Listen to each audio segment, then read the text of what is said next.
급하다고 카드론, 캐피탈, 현금 서비스를 잠깐 쓰는 순간 빛의 구렁텅이의 시작입니다. 이건 절대로 해선 안 되는 거예요. 안녕하세요. 소상공인 정책자랑 컨설턴트 강성진입니다. 유튜브 영상을 보다 보면 소액대출, 당일 승인, 무신사 팁들이 많죠. 그런데 빠르고 심사를 안 보는 것보다 훨씬 더 중요한 게 있습니다. 바로 철저한 기획입니다. 카드론, 캐피탈, 현금 서비스, 대부 같은 빨리 나오고 간편한 승인 절차에만 신경 쓰다 보면 막상 사업하다 보면 불편한 점들이 정말 많습니다. 뿐만 아니라 빠르기만 한다든지 또는 잘못된 고금리를 적용하게 되면 사업 관리에 큰 불편한 경우가 종종 생기곤 하죠. 기획은 눈에 보이지 않기 때문에 전혀 신경 쓰지 않거나 소홀히 하는 경우가 많은데요. 처음 쓸 땐 별거 아닌 것 같아도 몇 개월 지나고 나면 그때 그렇게 할 걸, 이런 아쉬움이 여기저기서 튀어나오죠. 이건 안 해본 사람들은 절대 몰라요. 그래서 오늘은 신경 쓰지 않으면 6개월 안에 후회하는 고금리 관리 방법, 그리고 저금리로 전환하는 방법 7가지를 알려드릴게요. 첫 번째는 카드 여러 장 쓰지 않기입니다. 많은 분들이 이렇게 생각을 합니다. 한 카드에서 500만 원을 빌리는 거 부담되니까 5장을 100만 원씩 나누자. 겉으로 보면 분산이고 심리적으로 덜 부담스럽습니다. 하지만 금융기관은 다르게 보죠. 금융기관 한 곳에 500만 원의 차입보단 금융기관 5곳에서 각각 100만 원의 차입, 이 둘은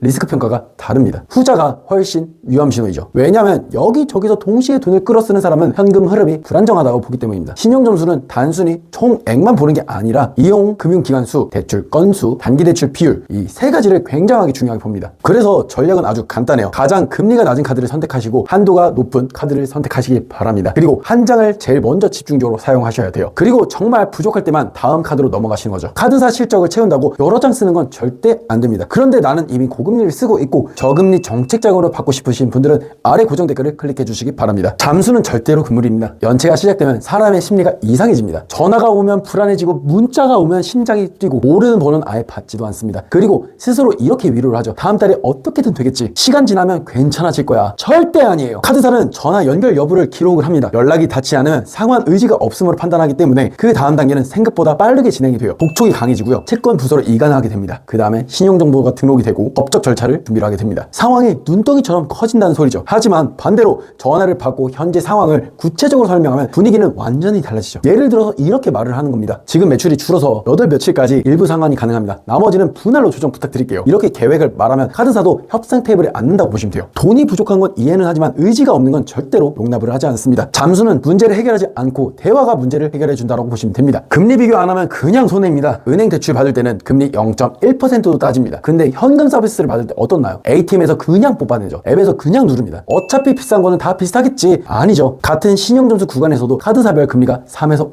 5% 차이가 납니다. 이게 얼마나 큰 차이냐면요. 5천만 원 기준 연 5%면 1년에 250만 원의 차이가 납니다. 1억이면 500만 원이죠. 이건 한 달 공과금 이상을 차지해요. 비교 안 하면 그냥 돈을 버리는 거라고 보시면 됩니다. 네 번째로는 갚을 수 있으면 지금 갚으세요. 많은 분들이 이렇게 말합니다. 이번 달 결제일이니까 다 빠져나가니까 괜찮아요. 하지만 그 며칠 동안 이자는 계속 붙습니다. 현금 서비스와 카드로는 단기 고금리 상품이기 때문에 오래 들고 있을 필요가 없어요. 보너스를 받았거나 매출이 올랐거나 여유 자금이 생겼으면 그 순간 바로 상환하시기 바랄게요. 요즘은 모바일로 1분이면 되죠. 특히 현금 서비스, 카드로는 중도 상환 수수료 없는 경우가 대부분입니다. 안 좋은 대출은 빨리 털어내는 게 정답이에요. 연체 돌려받기 악순환의 시작이죠. 연체가 무서워서 리볼빙으로 받고 다른 카드론으로 메꾸고 현금 서비스로 돌립니다. 이건 구조적으로 망가지는 패턴입니다. 처음에는 버틸 수 있습니다. 하지만 시간이 지날수록 금리는 최고 수준으로 올라가고 한도는 줄고 신용점수는 급락을 합니다. 그 다음 선택지가 사라지는 거죠. 결국 신용회복, 개인 회생, 파산 상담까지 고민하게 됩니다. 2단계까지 가면 단순히 이자 부재가 아니에요. 생활 전체가 흔들릴 수 있다는 점이죠. 그래서 연체는 박을 때 바로 정리하셔야 합니다. 사업자는 반드시 이것부터 알아보셔야죠. 특히 소상공인 대표님들 11%부터 19%까지 카드론 쓰면서 버티는 구조는 오래 못 갑니다. 정부 정책 자금은 2에서 4%대 저금리 상품이 존재합니다. 나는 신용이 낮아서 안 될 거야. 절차가 복잡해 보여. 시간이 없어. 이 생각 때문에 고금리 늪에 머무르는 겁니다. 사업이 어려우면 어려울수록 이자 구조부터 바꾸셔야 합니다. 고금리에서 저금리로 전환을 하셔야겠죠. 이것만으로도 숨통이 트일 거예요. 급하다고 카드론부터 누르지 말고 대안부터 확인하시기 바랍니다. 정리해서 말씀을 드려보겠습니다. 잠수 타지 마시고요. 카드는 여러 장 쓰시면 안 됩니다. 금리는 반드시 비교하셔야 되고요. 갚을 수 있으면 빠르게 갚는 게 제일 중요합니다. 연체 돌려먹기는 절대로 금지고요. 가능하면 정책 자금을 검토하시기 바랍니다. 신용은 한번 무너지면 회복하는데 몇 년이 걸립니다. 하지만 지키는 건 오늘의 선택으로 가능하죠. 어차피 써야 한다면 감정이 아니라 전력으로 쓰십시오. 그런데 나는 이미 고금리를 쓰고 있고 저금리의 정책 자금을 받고 싶으신 분들은 아래 고정 댓글을 클릭해 주시기 바랍니다. 오늘 내용이 도움되셨다면 좋아요와 구독을 부탁드리고요. 궁금한 점은 댓글로 남겨주시기 바랍니다. 오늘도 수고 많으셨습니다.